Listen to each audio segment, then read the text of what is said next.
Hello my friends, magandang araw po sa inyong lahat.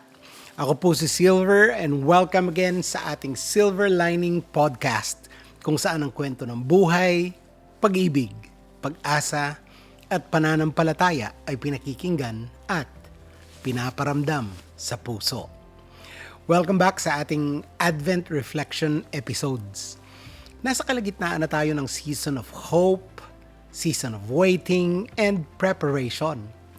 Pag-usapan natin ang isang issue na marami sa atin hindi pinag-uusapan but many of us silently struggle with. Ito yung pressure of gift giving.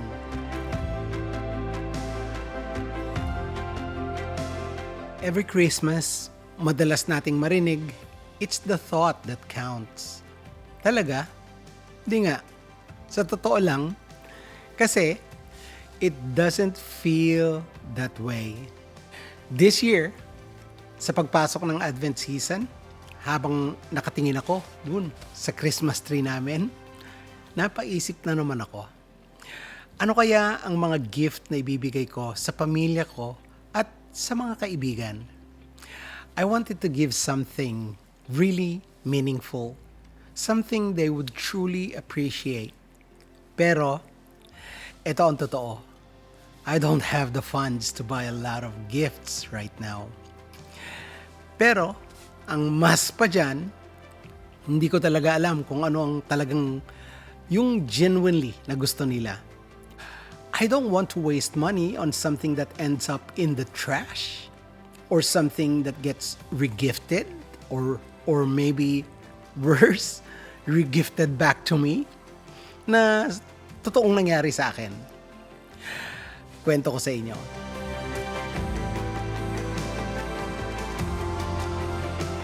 I once gave someone a gift I carefully picked. Akala ko magugustuhan niya. Kasi, nung binigay ko sa kanya ang regalo, nakangiti pa siya. Later on, I found out, hindi pala siya masaya. Ayaw niya, kaya pinamigay niya. And somehow, bumalik sa aking mga kamay ulit. So, tinanong ko sa sarili ko, ganito na ba ang nangyayari sa gift giving? Kahit miyembro pa ng pamilya, na akala ko, dahil kapamilya nga, we expect to be more understanding. Akala lang pala yun. At mas grabe pa, sila pa yung napakagrabe kung mag-criticize. So, habang nakaupo ako at nag-iisip, maraming tanong ang pumasok sa isip ko. Ano ba ang meaningful na gift?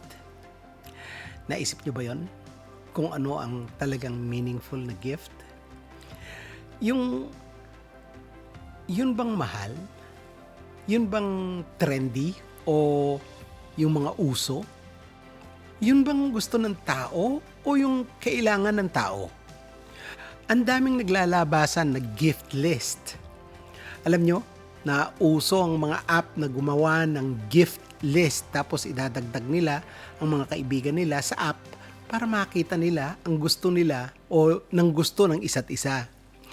May nakita ako sa app na ang gustong regalo ay yung madaling mawala sa isip o kaya yung pagsasawaan ka agad, yung bang mga ilang buwan lang nasa basura na.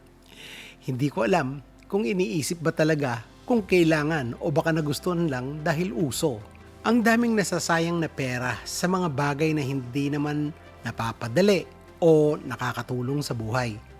Masyadong spoiled ang mga tao dito sa Amerika na dahil sa madaling bilhin, dahil sa merong credit card, hala, sige ng sige sa pagsha-shopping online o kaya punta ng mall para mag-shopping. Pero pagdating ng bills, guess what? Sakit sa ulo.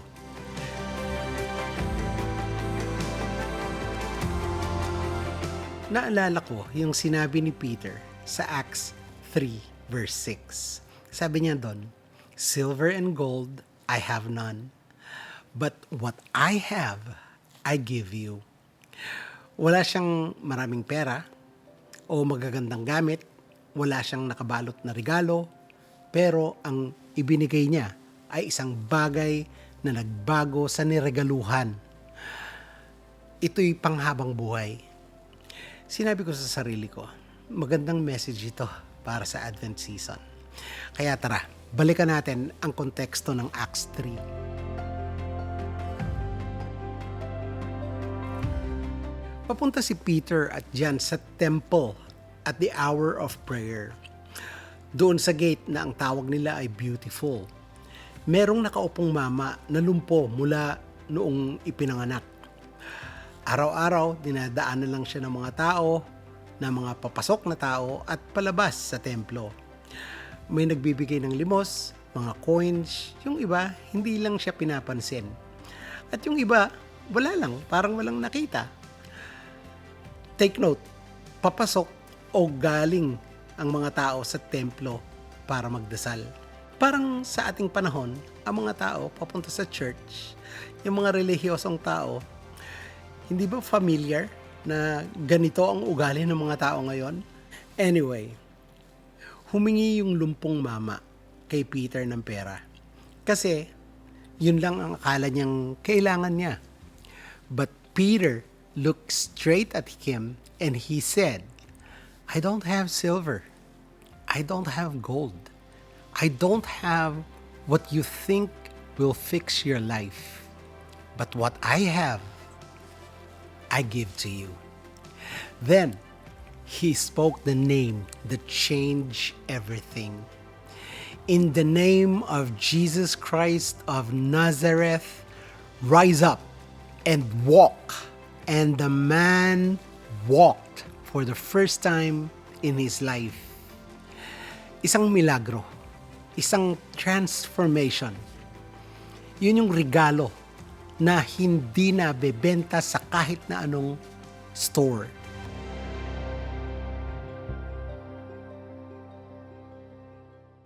You see, my friends, sometimes people think they need things. But what they really need is healing. Hihingi sila ng pera, pero ang talagang kailangan nila ay restoration.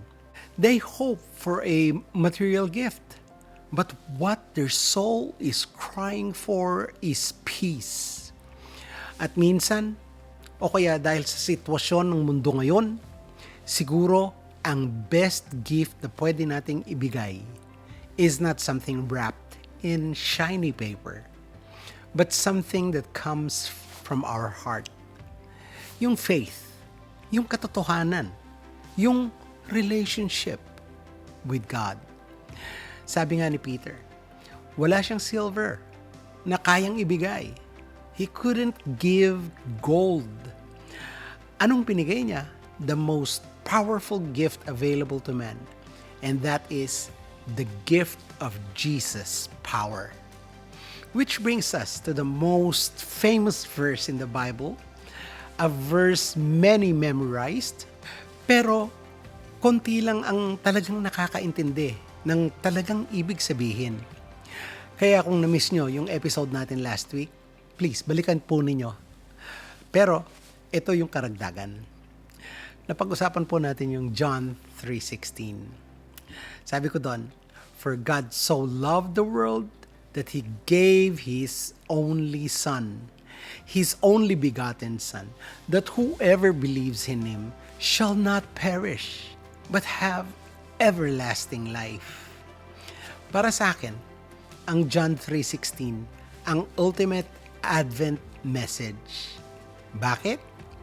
Because Advent is all about the coming of Christ, the greatest gift ever given.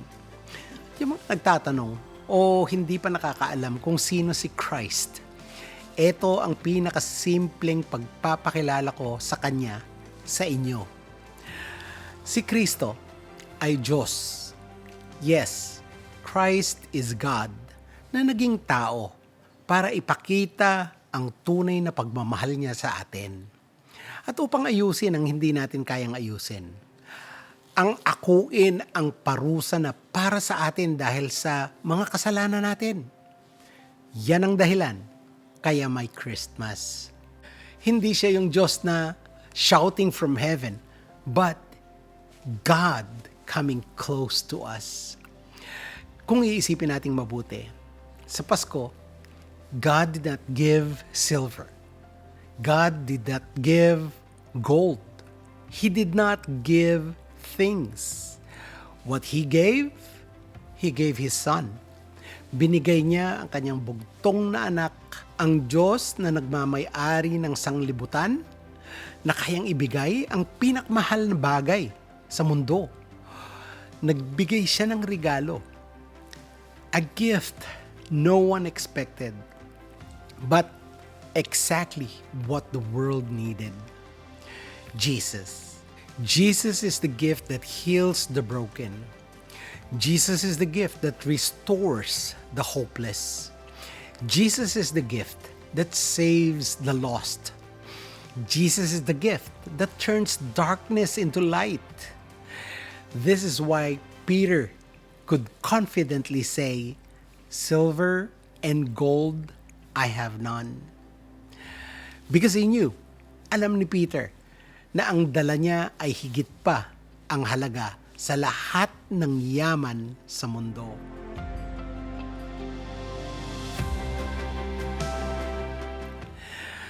So here's what I realized this Advent season. I may not have the finances or budget to buy expensive gifts. I may not know what people want. I may not be able to shop the way others do. But I have something far more valuable. I can give prayers. I will pray for you. Let me know. I-private message nyo ako kung ano ang gusto nyong ipag-pray ko para sa inyo. I can also give words of encouragement. Ito ang dahilan kaya nandito ang ating Silver Linings sa radyo at sa YouTube. Pwede nyo akong i-message kung ano ang pinagdadaanan ninyo at pag-usapan natin. Baka hindi lang kayo ang dumadaan sa nararanasan nyo ngayon. I can also give forgiveness. Alam nyo, mahirap magpatawad. Lalo na kung ang pinapatawad mo ay ang taong akala nila ikaw ang nanakit at hindi sila ang nakasakit. But forgive anyway.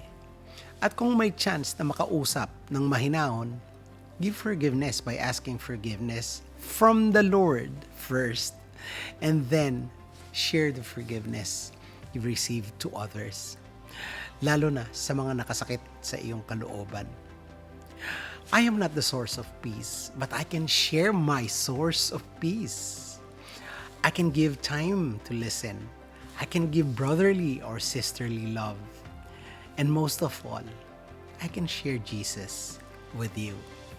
Ayokong maging sounding like religious person, but this is the truth. The greatest gift are invisible. They don't come from a store. They flow from the heart.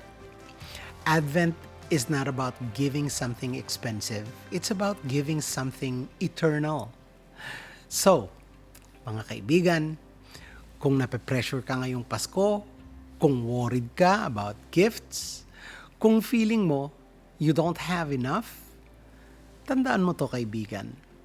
Tanggapin mo ang regalong binibigay ng Diyos sa iyo ngayon. And when you do that, you will have Jesus in your heart. And if you have Jesus in your heart, Jesus is enough. And what you give through Him will never be wasted. Kaya sa Paskong ito, give what truly matters. A message of hope, a prayer, forgiveness, a listening ear, a warm hug, and a sincere blessing. You don't need to give silver. You don't need to give gold. All you need is a heart that reflects the love of the one who gave His Son for you.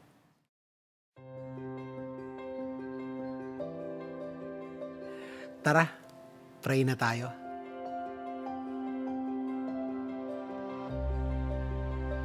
Heavenly Father, during this Advent, teach us to give the way you gave, not out of pressure, not out of fear, but out of love. Help us to understand that the greatest gift we can share is you. Use us, Lord, like Peter, to offer healing, hope, and life. Remind us that when we feel empty, ang presence mo, Lord, sa amin is more than enough. Salamat po, Panginoon, sa pakikinig mo sa aming panalangin and for granting us what we desire in our hearts. In Jesus' name we pray. Amen and amen.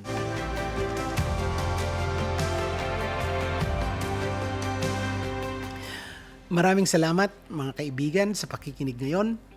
If this episode blessed you, share it with someone who needs encouragement.